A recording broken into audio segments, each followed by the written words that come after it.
그 부분에서 혼자 생성을 하셨어요. 그리고 그런 분들도 다 동암사에서 생긴하는 금방 배경에 하거든요. 토사도 같이 하고 자사도 같이 하고 광고도 같이 하고 다만 정기지만 이제 자기 꿈에 사는 거예요. 그런 표현을 윤민선님께서는 많이 하셨더라고요.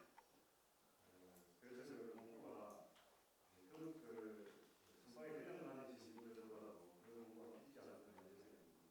내가 기초하는 저도 이제 선방에 저도 큰 방에 있어서만 생각했는데 금방 생각하고 난 다음에 이제 그 토굴생활을 하는 해보니까 이 토굴생활에서 느끼는 어떤 고요함과 적적함이 금방에서 생각하는 거하고 다른 어떤 참 크게 생각이 들었거든요. 그래서 그 지혜는 항상 오늘 지혜에 대해서 강의를 해주셨는데 지혜는 마음이 고요해야 생기잖아요. 그리고 그 스님께서 아주 좋은 그런 강의를 해주실 거라 생각이 되고 그리고 참그 일민스님은 저 백미남 스님이세요. 인사 백미남 그 승철 스님 손선자입니다. 또 그 중요한 거는 제가 사랑하는 스님이라는 거잖아요. 좋은 강의 부탁드립니다. 큰 박수 한번.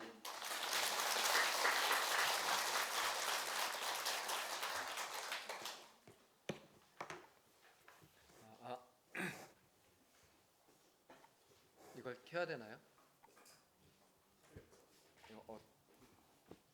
예, 됐습니다. 네, 반갑습니다.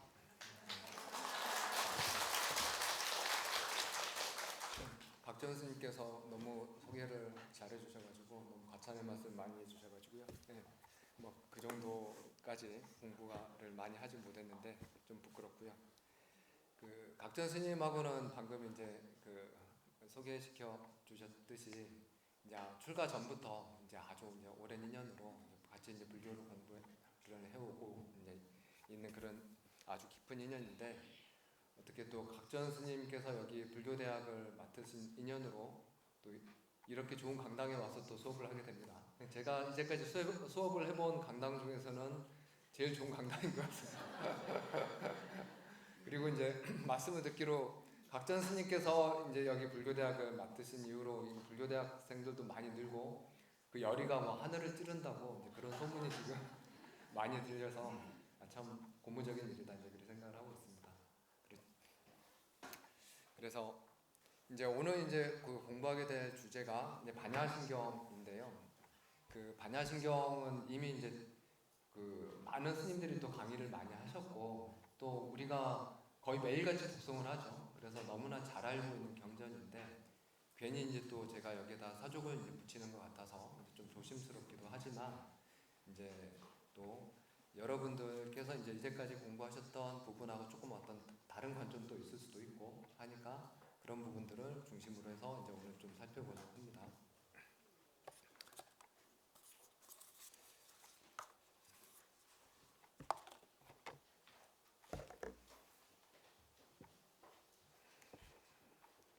그래서 이제 오늘 이제 공부를 할 때는 이제 반야신경은 우리가 이제까지 독송을 할 때는 다 한문으로 독송을 했죠. 근데 이제 원래 반야신경이 한문으로 되어 있는 게 아니라 그 인도말로 되어 있죠. 산스크리트로 되어 있는데 이제 그 내용도 같이 한번 살펴보려고 하고요. 그리고 이제 반야신경을 사실 한 시간에 수업을 하는 게 쉽지는 않습니다. 사실 쉽지 않고 그래서 이제 다 한 시간에 한다고 그러면 어떻게 한 시간에 되겠냐 이제 그렇게 그 말씀을 많이 하시는데 제가 해보니까 한 시간도 조금 버겁긴 하더라고요. 그러니까 버겁긴 하는데 그 예전에 이제 제가 반야신경 수업을 할 때는 사실은 기존에 이제 초기 불교 수업을 다 하고 제일 마지막에 이제 정리하는 차원에서 반야신경을 딱 한 시간에 이제 그렇게 했었는데 지금은 여러분들은 이미 다 공부를 다 하시고 지금 전문반에서 공부를 하시는 분들로 제가 말씀을 드렸기 때문에 이미 여러분들이 다 기초는 다 공부를 하셨다고 생각을 하고 이제 그렇게 이제 저희가 오늘은 좀 중요한 점들을 중심으로 해가지고 이제 그 주제를 가지고 이제 좀 공부를 해보도록 하겠습니다. 그래서 이제 뭐 낱낱이 다 살펴보지는 못하더라도 이제 제가 이제 이 부분에서 반야신경에서는 이 부분은 좀 중요하게 좀 이해를 하셨으면 좋겠다라고 하는 부분들을 중심으로 좀 말씀을 드리려고 합니다. 그리고 이제 제가 수업을 할 때 약간 그 스타일이 이제 좀 자료들을 좀 이번에도 좀 자료가 좀 너무 많은가요? 근데 제가 PPT 할 때도 조금 자료를 좀 많이 보여드리는 스타일입니다. 그러니까 그렇게 하는 이유가 제가 이제 공부가 부족하니까 제가 얘기를 하면 여러분들이 스님 얘기한 게 과연 맞을까? 틀릴까? 이제 그리 생각을 하실 수 있잖아요. 근데 이제 부처님께서 말씀하셨다 그러면은 그거를 우리가 부정할 수는 없잖아요. 부처님 제자로서. 그래서 부처님 백 믿고 이게 부처님께서 말씀하신 내용입니다라는 것들을 이제 눈으로 한 번이라도 보고 넘어가시면 사람들이 거기에 대한 이해도가 달라지더라고요. 그래서 그것들을 낱낱이 다 읽지는 않더라도 이런 부분들이 있다라는 것들을 보여드리기 위해서 좀 자료들을 많이 보여드리는데 이제 약간 그런 부분들이 좀 복잡하게 느껴지시더라도 그래 한 번은 봐놓는 게 여러분들한테는 도움이 되는 거라고 생각을 합니다. 그래서 그렇게 좀 진행할 테니까 좀 양해를 해주시고요. 그럼 먼저 이제 반야신경의 이제 제목부터 이제 좀 들어가서 이제 한번 보도록 하겠습니다. 이제 우리가 이제 매일 독송하는 게 반야바라밀다신경이죠.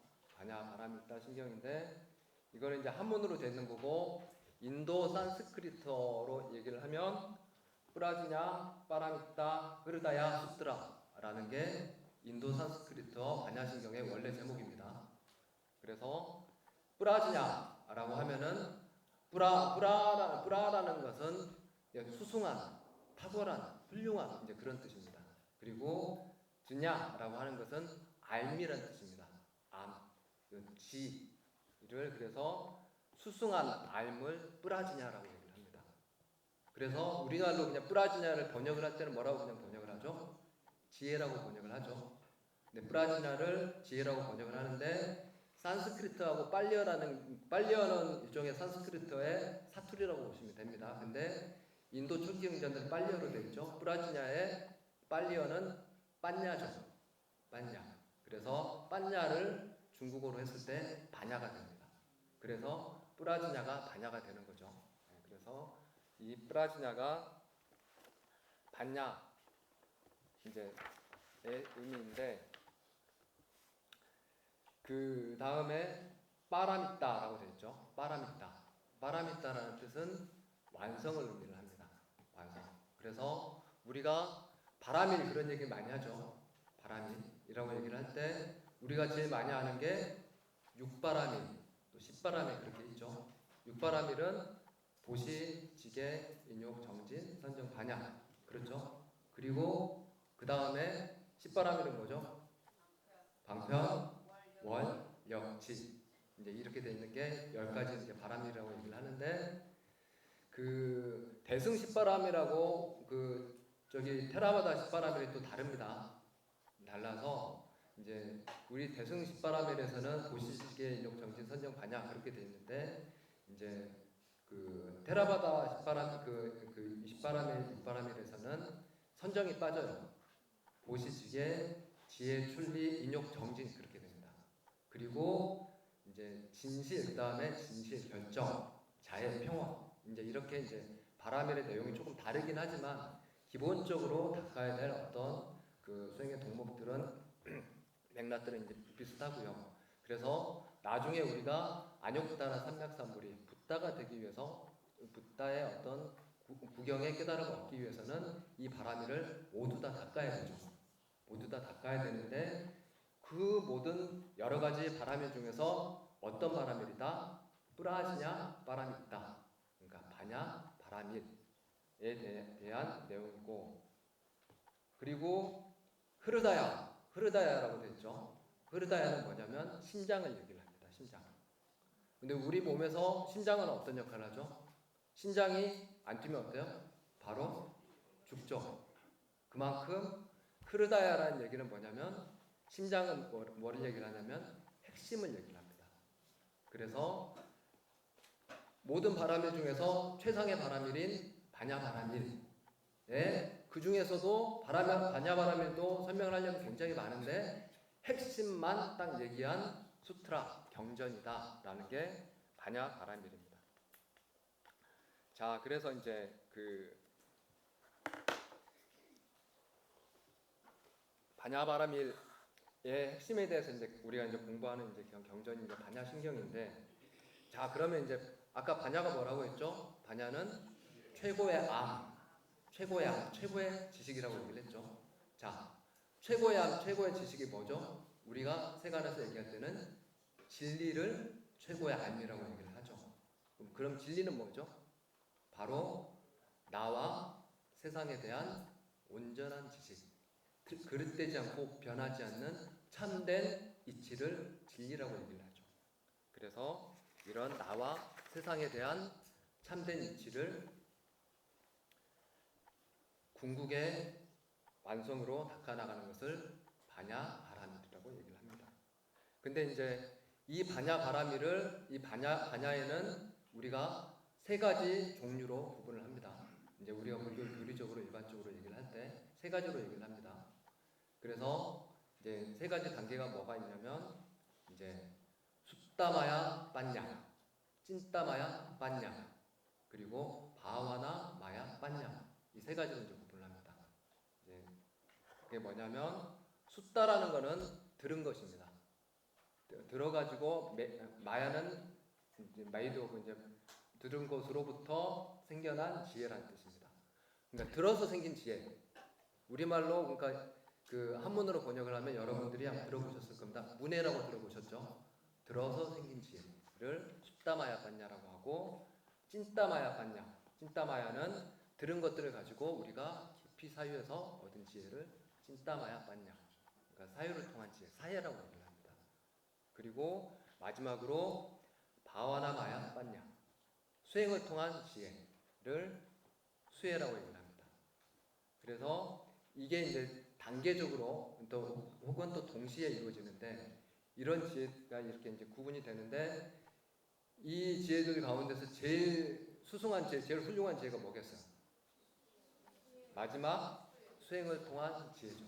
하지만 이 수행을 통한 지혜도 그 앞에 숫다마야 빠냐, 찐따마야 빠냐, 그러니까 문해와 사이가 없으면 수혜조차도 이루어질 수가 없습니다. 그래서 이것들도 반드시 갖추어야 될 조건들이지만, 하지만 지혜라고 얘기를 할 때 가장 수승한 건 뭐다? 수행을 통한 지혜다. 그래서 우리가 이렇게 불교대학에서 이렇게 열심히 공부를 하시고, 그렇게 우리가 여러분들께서 같이 토론도 하시고 법담을 나누시고 하는 게 궁극에는 뭐를 하기 위해서다? 수행을 통해서 반야를 증득하기 위해서다라는 거죠. 그래서 부처님께서 분명히 그렇게 얘기를 해 놓으셨습니다. 실제로 지혜들 가운데 아까 지혜들이 단계가 있다고 했죠. 그 중에서도 제일 위험한 지혜가 뭐다? 있는 그대로 아는 지혜. 이거를 야타부타 야나라고 합니다. 야타부타 빠냐라고 합니다. 있는 그대로 알고 봄이라는 얘기 많이, 여실지견이라는 얘기 많이 들어보셨죠? 야타부타 야냐 다사나. 근데 그거를 있는 그대로 아는 지혜를 야타부타 야나라고 얘기합니다. 이게 모든 지혜들 가운데서 가장 뛰어난 지혜인데, 이 지혜는 어떻게 해야지 얻어진다? 아까 바와나 마야 빠냐, 수행을 통해서만 얻어지는 거다. 그래서 아까 처음에 각전 스님께서 소개에서도 벌써 설명을 하셨죠. 진정한 지혜는 어디에서 생겨난다? 고요함 통해서 생겨난다. 그 고요함은 뭐를 통해, 우리가 고요함을 어떻게 얻어요? 선정을 닦아서 그 고요함을 얻게 되죠. 즉간 선정을 얻게 되고, 그런 선정이 깊어졌을 때 모든 사물들이 있는 그대로 드러난다. 그래서 그때야 여실지견할 수 있다. 그게 여실지죠. 그래서 이런 지혜가 가장 수승한 지혜인데, 그러면 오늘 우리가 공부하는 반야바라밀다 신경의 반야는 어떤 지혜겠어요? 바와나 마야 빠냐를 의미를 하는 거겠죠. 그렇죠? 네. 자, 그래서 이제 오늘 이제 공부할 공부가 그 바와나 마야 빠냐의 그 반야를 이제 공부를 하게 됩니다. 그래서 이제 이 반야 신경을 이제 우리가 공부를 하는데, 이 경전이 전부 다 글자가, 그러니까 한문으로는 260자밖에 안 됩니다. 근데 반야의 핵심을 얘기를 했다고 했죠.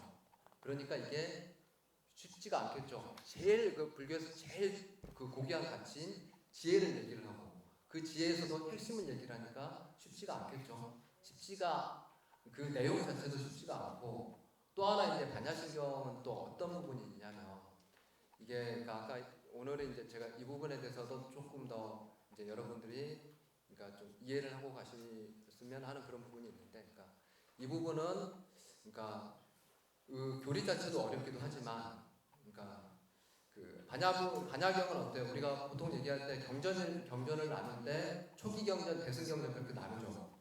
그 얘기는 많이 들어보셨죠? 근데 반야경은 어디에 들어가요? 대승 경전에 들어가죠. 대승 경전은 초기 경전보다도 후대 역사적으로 이제 우리가 발전을 하면서 이제 우리가 이제 드러난 경전이죠. 그렇기 때문에 반야신경을 이해를 할 때도 그 역사적인 맥락이 굉장히 크게 작용합니다. 그래서 그거를 또 놓치고 이해를 하게 되면 반야신경에서 얘기하고자 하는 지점들을 놓치게 되는 경우가 많습니다. 그래서 어떤 그 역사적인 맥락도 굉장히 중요하기 때문에 이제 그 부분을 여러분들은 같이 이해를 해야 하기 때문에 조금 더 어렵다라고 얘기를 할 수 있습니다. 그래서 이제 그런 부분까지 이제 같이 이해를 하기 위해서 이제 그 일단은 반야신경에 들어가기 전에 일단은 우리가 이제 제가 이제 아까 얘기했듯이 저는 항상 그 제가 불교 공부를 할 때 중요하게 생각하는 게 뭐가 있냐면 근거입니다. 그러니까 왜냐하면 이제 스님들하고 얘기를 하거나 또 제가자들하고나 얘기를 하거나 처음에 이제 그 법담을 한다고 이제 시작을 해서 아주 좋은 분위기에서 차 마시면서 시작을 해요. 하다가 나중에 되면 얼굴이 점점 붉어지기 시작해. 그래가지고 나중에 갈 때는 싸우고 끝나. 그래서 이제 나중에 이제 돌아설 때 뭐라고 하냐면 다시는 얘기하지 않는다. 이제 뭐 그러고 이제 딱 돌아서거든요. 근데 부처님께서는 뭐라고 하셔요? 법담을 나누라고 하셨죠. 근데 왜 사람들이 법담을 나누기만 하면 그렇게 이제 싸우게 되는가? 그러니까 그 얘기는 뭐냐면 사람들이 부처님 말씀을 가지고 얘기하는 게 아니고 뭘 가지고 얘기를 해요? 자기 생각 가지고 얘기를 하죠. 자기 생각 가지고 얘기를 하니까 나중에 얘기하다가 내 생각하고 저분의 생각은 다를 수밖에 없잖아요. 그러니까 주장만 하다가 이제 싸우게 되는 거예요. 그래서 반드시 이제 근거를 가지고 얘기를 해야 되고, 우리도 그래서 우리 반야신경을 볼 때 이제 일단은 출처가 어떻게 되는지부터 이제 확인을 해봅시다라는 겁니다. 자, 그 4페이지에 한번 봐보시면.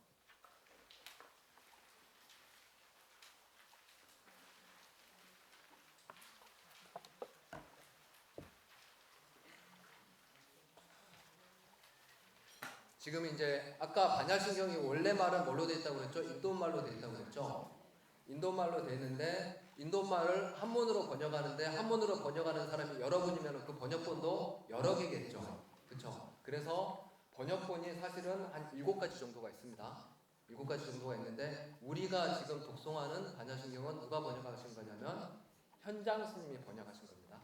현장 스님이 번역하신 거고, 그리고 그 전에 이제 구마라지 스님도 유명한 역경가인데 구마라지 스님도 번역을 해 놓으셨어요. 근데 그렇지만 우리한테 유명하고 우리가 독송하는 경전은 현장 스님이 번역하신 반야신경을 우리가 독송을 하고 있습니다. 그리고 이제 인도말에서 한문으로 번역을 했는데 우리가 이 반야신경 원본에도 두 종류가 있어요. 약본이라는 게 있고 광본이라는 게 있습니다. 약본은 뭐냐면 말 그대로 핵심 본론만 딱 들어있는 거고, 나중에 좀 이제 지나가지고 어떤 현상이 생기냐면 약본에 서론과 결론이 붙어요. 그래서 그걸 광본이라고 얘기를 합니다. 그래서 이제 광본은 약본보다도 조금 이후에 좀 번역이 됩니다. 그래서 이제 번역이 돼서 이렇게 7종의 번역본이 있지만 우리가 번역한 독송하는 것은 현장 스님의 반야신경이다라는 것을 이제 알고 계시면 좋고, 그리고 이제 이 반야신경은 이제 기본적으로 우리가 이제 팔만대장경을 딱 분류를 할 때, 그쵸, 우리가 초기경전 그런 얘기 하죠. 그리고 화엄경 그런 얘기하고 법화경 그런 얘기 하죠. 여러 가지 경전들을 얘기를 하고 그렇게 나눌 때 반야신경은 어디에 속하는 경전이냐면, 반야신경은 아주 짧은 경전이죠. 하지만 전체적으로 속할 때는 반야부 경전에 속하는 경전입니다. 그래서 이 반야부 경전이 얼마나 많냐면 우리가 팔만대장경이라고 얘기를 하죠. 팔만대장경이라고 얘기를 하는 그 가운데에서 3분의 1 정도가 전부 다 반야부 경전이에요. 그 3분의 2 그러니까 어마어마하게 많은 거죠. 그 어마어마하게 많은 거를 딱 260자로 요약해 놓은 게 반야신경이죠. 그래서 이제 그 어마어마하게 많은 그 반야부 경전 안에 이제 반야신경이 들어 있는데, 자 그러면 이제 그 반야부 경전은 도대체 뭐 하는 경전이냐? 그러면 일단은 초기 불교의 어떤 경전들은 부처님의 가르침을 조금 원은 그대로 이제 쭉 해서 이제 설명을 하는 경전이라고 한다면, 반야부 쪽에 있는 경전들은 부처님의 가르침의 핵심들을 뭐를 중심으로 설명하냐면 공, 여러분 많이 들어보시죠? 공을 가지고 중심으로 해서 설명을 합니다. 그래서 그 반야와 공을 중심으로 해서 설명한 경전들을 반야부 경전이라고 그렇게 설명을 하고, 그것들이 그렇게 많은데 그 내용들을 요약해 놓은 게 이제 그 반야신경입니다. 근데 이제 6페이지 한번 가보시면, 그래서 그 많은 반야부 경전들이 인도말로 있는 것들은 쭉 이렇게 산스크리트본이라고 되어 있는 게 현재 남아있는 반야부 경전들의 종류들입니다. 쭉 되어 있는데, 반야부 경전이 이제 아까 초기 경전들은 부처님 당시부터 원래부터 있었던 경전들이고, 이제 우리가 이제 경전 성립사 역사적으로 연구를 해볼 때 보면은 반야부 경전들은 부처님 당시부터 생겼다기보다는 이제 기원 전후, 여기 기원 전후부터 해가지고 나중에 심지어는 10세기 정도까지 근 1000년 가까이 걸려가지고 그 방대한 반야부 경전들이 성립을 합니다. 성립을 하고 그런 것들이 쭉 해가지고 이제 그 중국과 이제 저쪽에 서역에 그 역경가들께서 이렇게 쭉 시대별로 이제 쭉 번역을 해서 쭉 나옵니다. 그런데 현장 스님이 이제 위대한 거는 뭐냐면, 현장 스님은 대역경사라고 얘기를 하죠. 그래서 삼장법사라고 우리가 그 서유기의 주인공으로도 우리가 잘 알고 있는 현장 스님께서 어마어마하게 많은 번역을 하셨는데, 여기에 나와 있는 이 많은 반야경들을 거의 다 번역을 하셨어요. 거의 다 번역을 하셔가지고 그것들을 또 그냥 번역을 한 게 아니고 다 묶어가지고 시리즈로 만들어놨어요. 그래서 이제 거기에 봐보시면 그 6페이지에 나와 있나요? 거기에 보면 현장 스님의 대반야경이라고 나와 있죠. 그래가지고 현장 스님께서 대반야경이라고 해가지고 나와 있는 경전들, 이 안에 보면은 이 앞에 나와 있는 8천성 반야경, 10만성 반야경, 2만 5천성 반야경, 1만 8천성 반야경부터 해가 300성 반야경까지 다 들어있습니다. 이 반야경 안에 딱 순서대로 해가지고 또 그냥 넣어놓은 게 아니라 사처, 6전, 16회라고 해가지고, 사처라는 건 네 군데에서 16번 설법이 이루어졌다는 얘기입니다. 그렇게 해서 반야경을 하나의 대작 시리즈로 딱 엮어놨습니다. 다 엮어놔서 이제 현장 스님께서 이제 이렇게 그 다 번역을 해놓으셨는데, 근데 이제 희한하게 이렇게 많은 반야경이 다 들어있는데 반야신경도 그럼 들어있어야 되겠죠? 안 들어있어요. 근데 반야신경은 안 들어있습니다. 이 부분에 대해서는 조금 이따 이제 설명을 해드리겠습니다. 이제 그 반야신경이 이제 안 들어 있는 이유를 이제 우리가 조금 한번 살펴볼 필요가 있는데, 그러니까 반야경은 어때? 반야경이라고 하는 그 경전들이 처음에 성립을 할 때 기원 전후부터 해서 쭉 성립이 됐다고 했죠.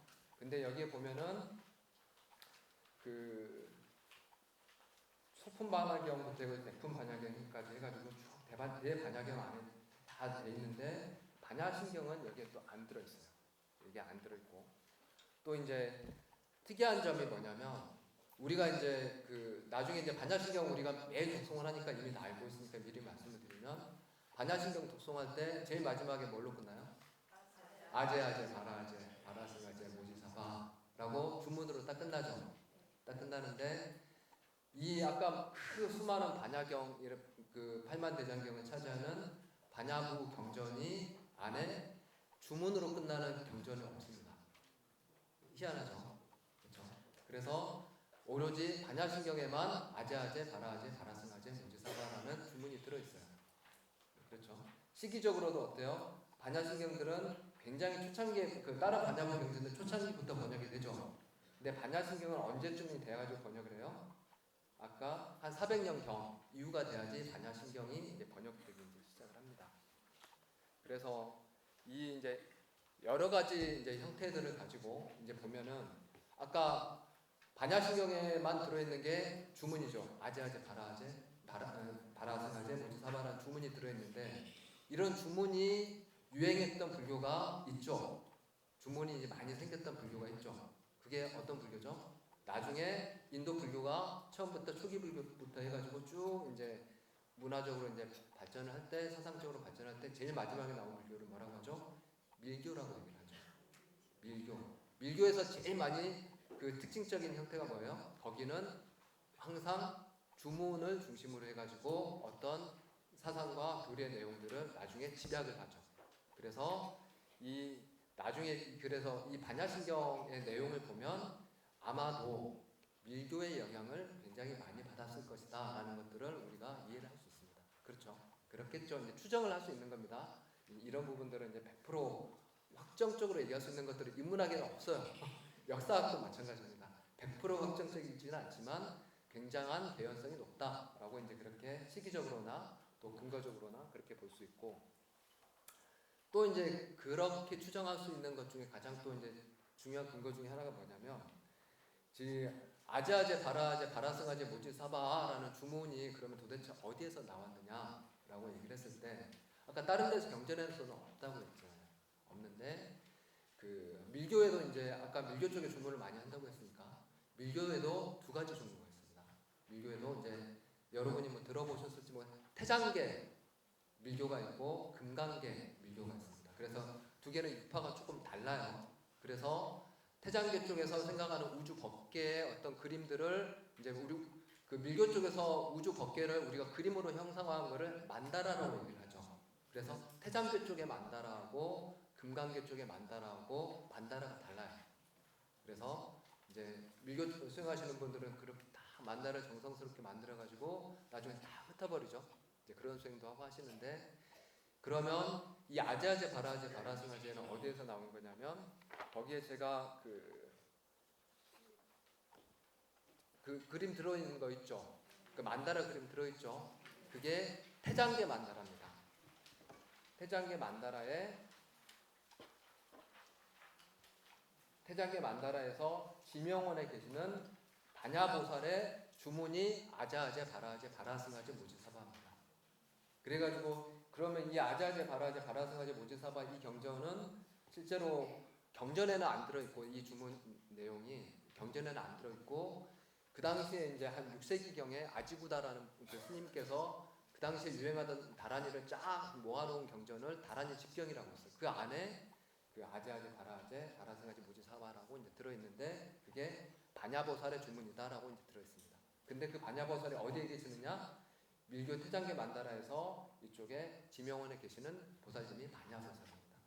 그래서 아마도 그래서 여러 가지 이제 정황들을 이제 쭉 이제 봤을 때 반야신경은 아마도 밀교 계통에서 반야부 경전들을 참조를 해서 반야부 경전의 핵심을 요약해서 만들어 놓은 경전이다라고 이제 그 추려 놓은 경전이다라고 우리가 추정을 해볼 수 있는데, 그렇다고 해가지고 완전히 만든 거냐? 그게 아니라 아까 실제로 이 반야신경의 내용들은 아까 현장 스님이 모든 반야경들을 다 모아놨다고 했죠. 그 안에 구절들이 여기 들어있어요. 다 들어있고 특히 많이 들어있는 구절이 어디냐면은 제2품 대품 반야경 안에 그 안에 이제 그 아자제 그 반야신경의 내용들 구절들이 거의 고스란히 거의 다 들어있습니다.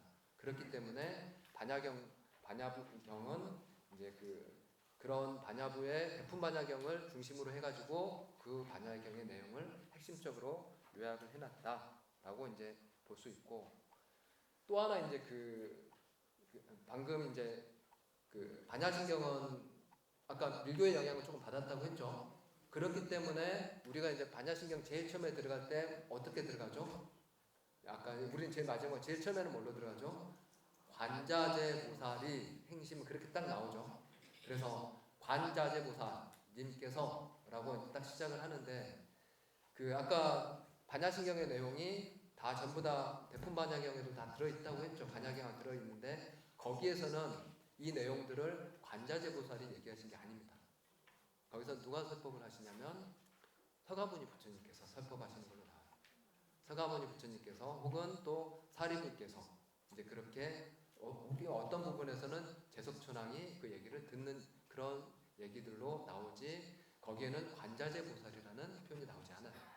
근데 반야신경을 딱 할 때는 그 설법하시는 분이 누구로 바뀌어요? 관세음보살님으로 바뀌죠.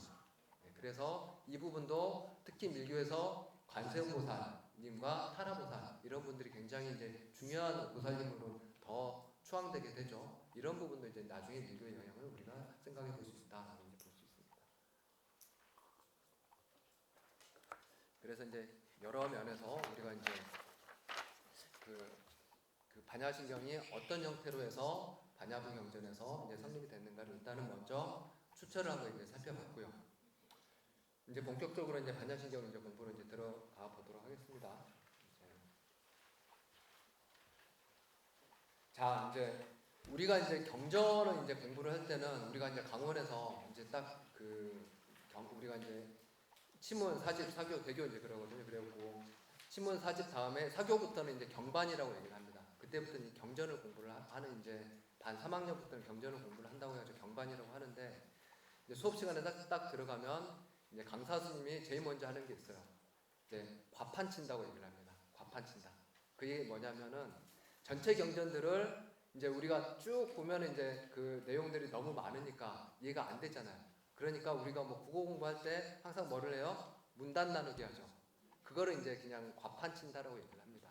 이제 과목을 쳐서 판 나눈다.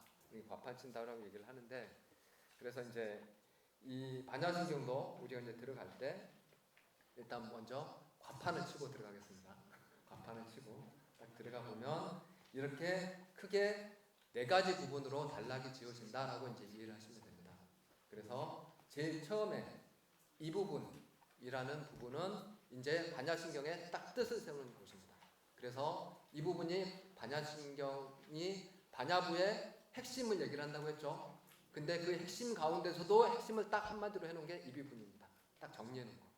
이게 이 부분이고 그 다음에 파사부는 뭐냐면 이제 반야신경이 뭐를 얘기를 한다고 했죠? 반야에 대해서 얘기를 한다고 했죠. 근데 반야는 어때요? 반야는 아까 최고의 알미라고 했죠.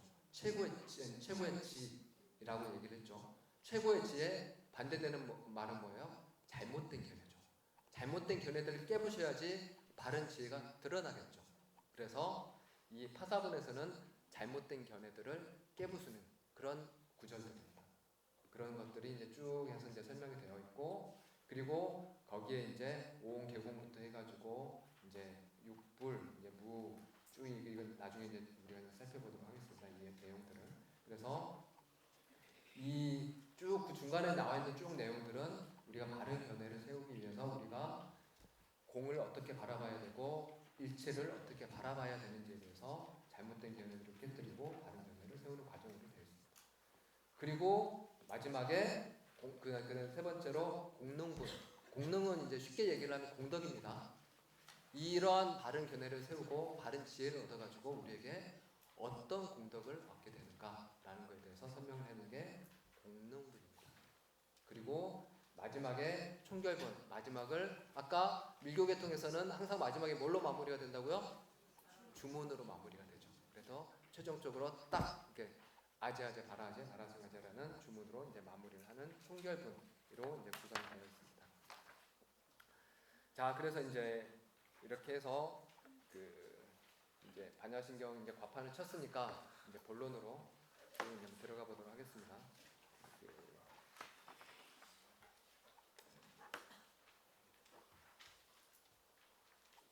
이제 오늘은 이제 산스크리트 원문하고 이제 좀 같이 볼 거니까 이제 그렇게 이제 같이 이제 차근차근 같이 봐보도록 하겠습니다. 이제 한문에는 그냥 관자재보살 그렇게 바로 들어가죠. 바로 들어가는데 산스크리트에는 그 앞에 한 마디가 더 있습니다. 나마스 사르바 진냐야 그렇게 되어 있습니다. 그런 나마스 때 그 나마는 뭐죠? 귀합니다라는 뜻입니다. 나마는 귀합니다. 우리 나무는 귀합니다. 근데 사르바는 일체란 뜻입니다.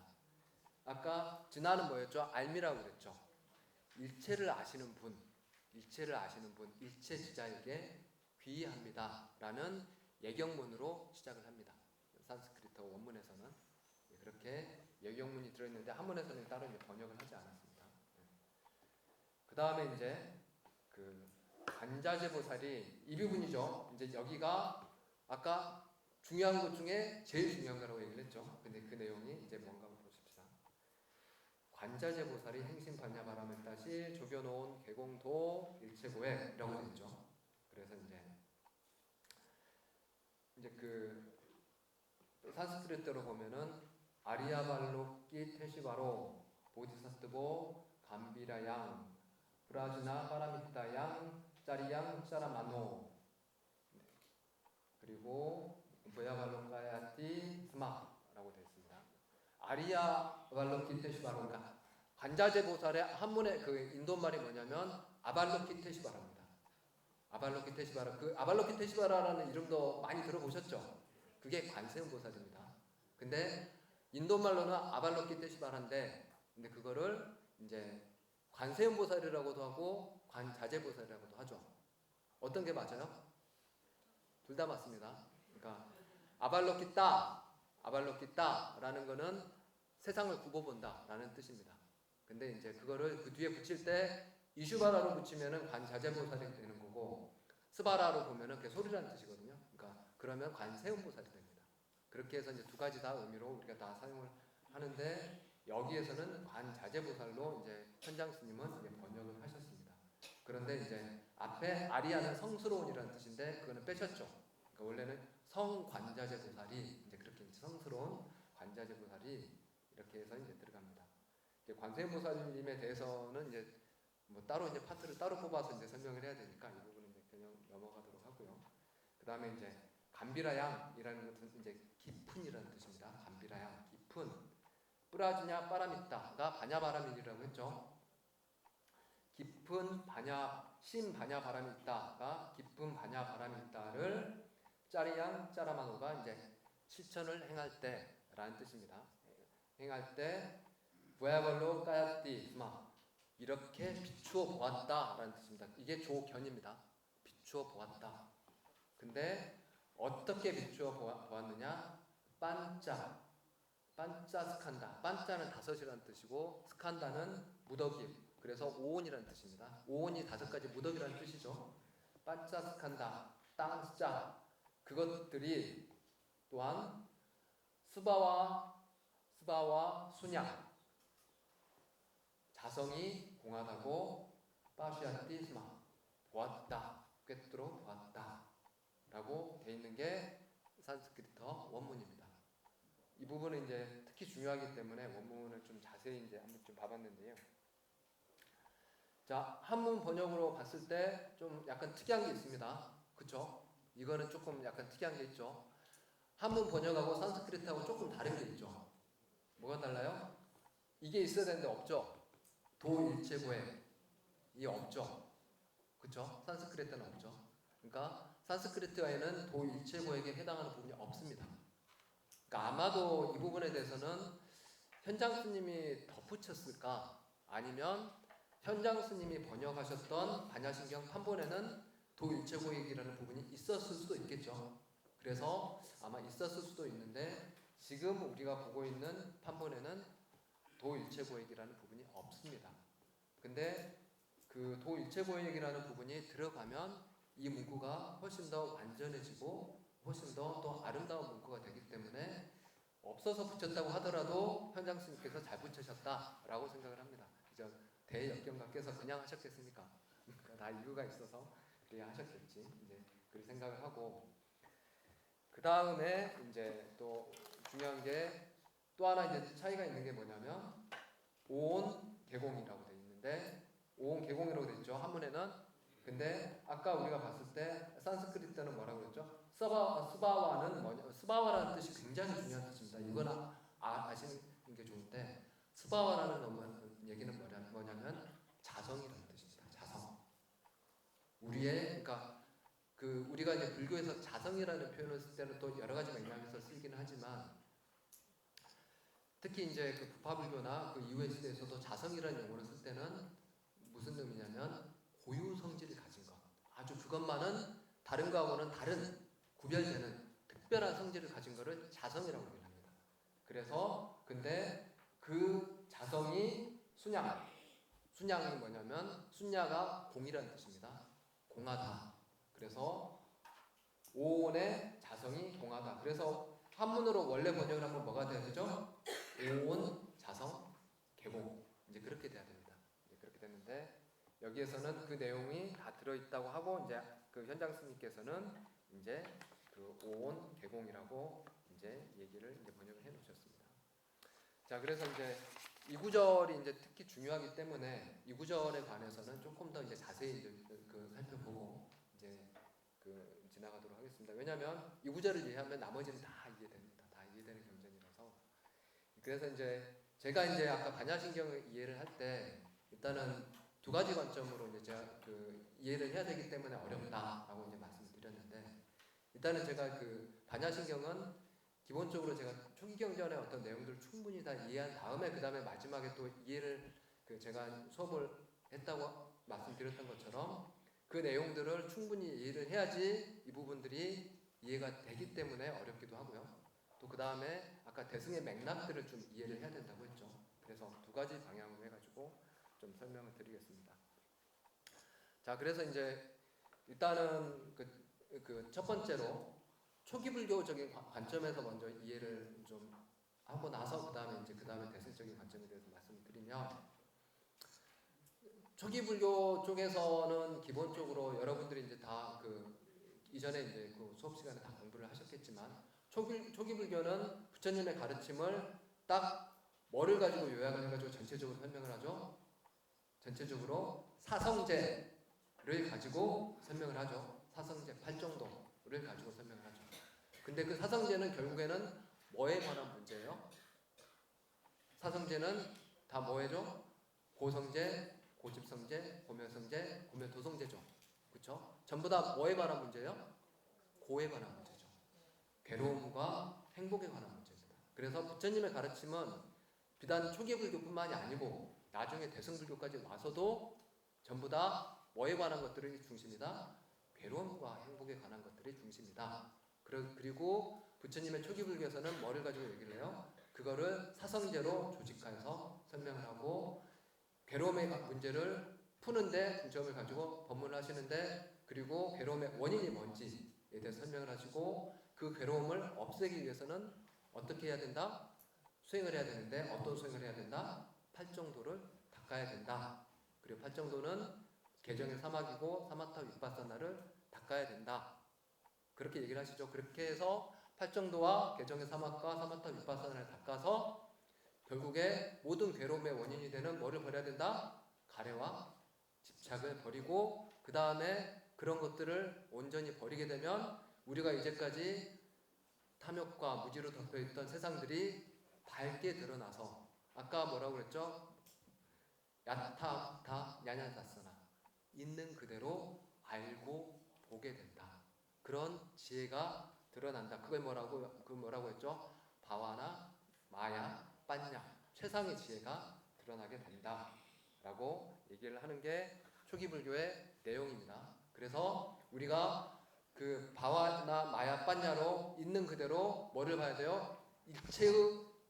일체의 존재들이 우리가 알고 있는 모든 것들이 나라고 하는 것들이 세상이라고 하는 것들이 우리가 진짜 나라고 알고 있고 이게 정말 사랑스러운 것이라고 알고 있고 영원한 것이라고 착각하고 있는 이런 것들이 결국에는 무상하고 괴롭고 나라고 할 만한 것들이 하나도 없다라는 것을 있는 그대로 생각으로 아는 게 아니라 직접 보아서 아는 지혜로 알고서 놓아버려야 된다라는 게 초기 불교의 가르침이죠. 근데 그 초기 불교의 가르침이 여기에서도 딱 한마디로 그 방금 제가 쭉 말씀드렸던 초기 불교의 내용들이 한마디로 딱 들어있죠. 조견, 오온, 개공, 도, 일체, 고해. 기가 막히지 않습니까? 그러니까 정말 아름다운 구절이라고 생각합니다. 그래서 초기 불교 공부 다 하셨죠 이제? 초기 불교 지금 그 사부니까에 있는 경전들이 다 그 내용 방금 제가 말씀드린 그 내용이 그냥 거기에 다 들어있는 내용입니다. 요약하면 딱 그 내용입니다.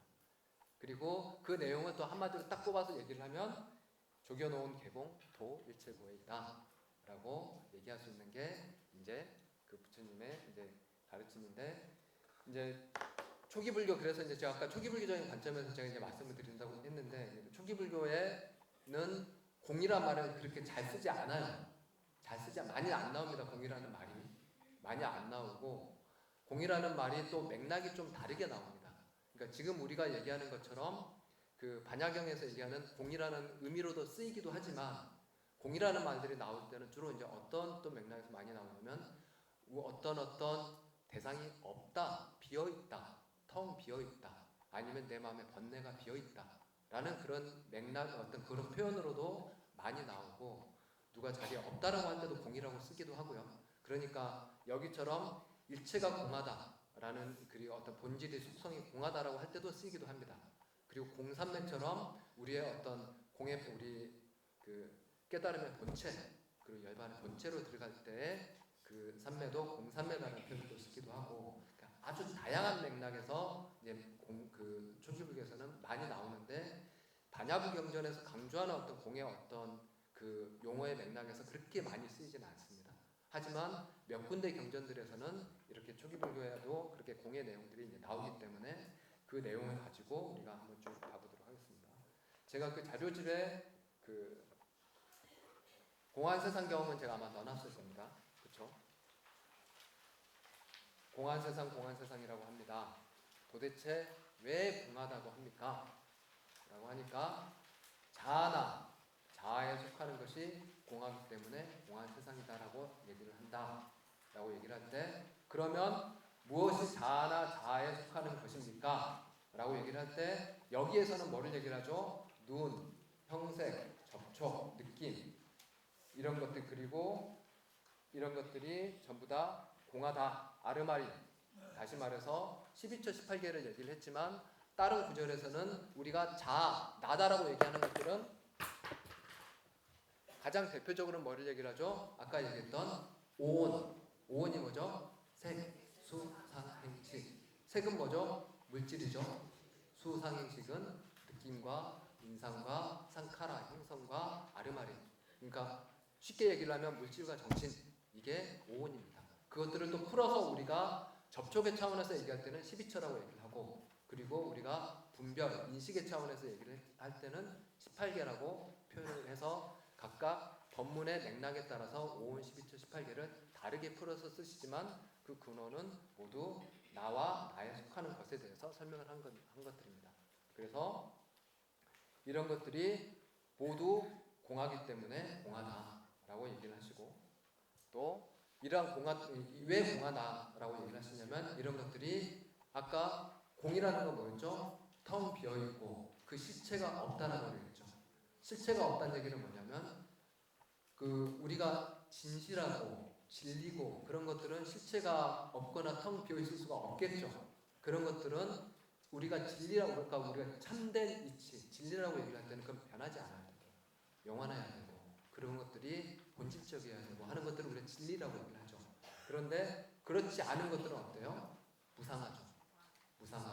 무상한 것들은 우리가 영원하지 않기 때문에 우리가 그것들을 영원히 붙잡을 수 없기 때문에 괴로운 것들이고 이렇게 무상하고 괴롭고 덧없는 것들이 우리가 아뜨만이라는 것은 아까 얘기했던 본질로 정말로 진정한 나를 아뜨만이라고 얘기합니다. 근데 무상하고 괴로운 것들을 진정한 나라고 할 수가 없겠죠. 그렇죠? 그래서 무상하고 괴롭고 덧없고 괴롭고 나라고 할 수 없는 이런 것들은 공한 것이다. 이런 것들을 공하다고 한다. 실체가 비어있는 것이다라고 한다라고 아함경에서도 부처님께서 얘기를 하시고 초기경전에서 그 니카야에서도 그런 내용들이 나와 있습니다. 그래서 이제 이런 그 공에 대한 내용들이 이제 그 부처님께서는 그러면 이런 공한 것들을 어떻게 하시라고 초기경전에 나와 있냐면 이런 것들을 물거품 같고 아지랑이 같고 파초와 같은 이 허망한 것들을 근본을 살펴서 있는 그대로 자세히 관찰해서 꿰뚫어 보아라. 그리고 금강경에도 똑같은 얘기가 나와 있죠. 그리고 이런 것들에 대해서 이런 것들을 싫어하여 떠나고 왜? 이런 것들은 나의 본질이 아니기 때문에 괴로운 것들이기 때문에 싫어하여 떠나고 싫어하여 떠나면 그런 것들을 다 버리게 되면 어떻게 된다? 우리가 그것에 대한 속박으로부터 벗어난다. 해탈한다. 그리고 해탈을 하게 되면 뭐가 생긴다? 우리가 감옥에 갇혀 있다가 밖으로 나오면 어때요? 내가 감옥에 있다가 밖에 나온 것들을 알죠. 그쵸? 감옥에 있을 때 내가 감옥에 있다라고 알죠. 그쵸? 근데 감옥에서 풀려났어. 만기를 채우고 이제 풀려 나왔어요. 그리고 나왔으면 이제 자유의 몸이 되었다라고 알죠. 그걸 해탈지견이라고 해요. 해탈을 하면 해탈했다는 알고 봄에 지견이 생긴다. 그래서 다시는 어떤 존재로도 태어나지 않는다라는 구경의 깨달음이 생긴다라고 얘기를 합니다. 그래서 이러한 것들에 대해서 다 5원 12처 18개가 공하고 실체 없다고 보아야 된다라고 부처님께서 얘기를 해놓으셨고, 아까 이제 반야경은 뭐라고 했죠? 후대 대승경전 쪽에서 반야불경전 쪽에서 초기 불교를 좀 더 잘 설명해 놓기 위해서 이제 그 반야불경전에서 나온 이제 그 공의 관점을 설명을 해놨다고 얘기를 했는데, 특히 이 반야불경전들을 특히 더 잘 설명해 놓으신 분들이 이제 후대 스님들 중에서 용수 스님이라고 이제 들어보셨죠? 그 용수 스님이 만드신 용수 스님의 후대로 만들어진 학파가 중관학파라고 얘기를 하죠. 그렇죠? 중관학파 쪽에서 이 반야 공에 대해서 더 아주 잘 설명을 해 놓으셨는데, 그 용수 스님의 내용, 그 용수 스님이 쓰신 그 중론의 내용에도 이 내용이 딱 들어 있습니다. 그래서 이 용수 스님이 이걸 정확한 표현으로 딱 설명을 해 놓으셨어요. 뭐라고 표현하시냐면, 우리가 공이라고 얘기를 할 때 아까 우리가 실체 없고 덧없다라고 얘기를 했죠. 왜 실체가 없고 덧없냐? 그런 것들은 연기하기 때문이다. 연기하기 때문에 실체가 없고 덧없는 것들이다. 연기하는 그것을 그리고 바로 우리가 공성이라고 얘기를 한다. 공. 그래서 공이라고 얘기하는 것들은 우리가 공으로 만들어진 어떤 형체들이 아까 색수, 상행식도 전부 다 공이었죠. 근데 우리가 모양을 나타내죠. 그렇죠? 모양을 나타내고 느낌도 있고 아르마리도 있고, 하지만 그런 것들은 실체가 있는 게 아니라 뭐와 같은 거다? 헛개비 같은 것들이다. 그래서 그걸 뭐라고 해요? 가명이다. 가명이다.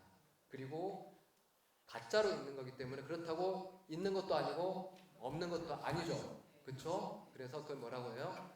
있는 것도 아니고 없는 것도 아닌 중도다라고 얘기합니다. 그래서 자성으로서 이제 이 부분은 제가 조금 이따 같이 설명을 드리겠습니다. 이제 잠깐 쉬었다 합니까? 아니면 잠깐 그러면 이 다음 부분은 한 5분 10분 잠깐 쉬었다가 그 다음에 진행하도록 하겠습니다. 잠깐 쉽시다. 네.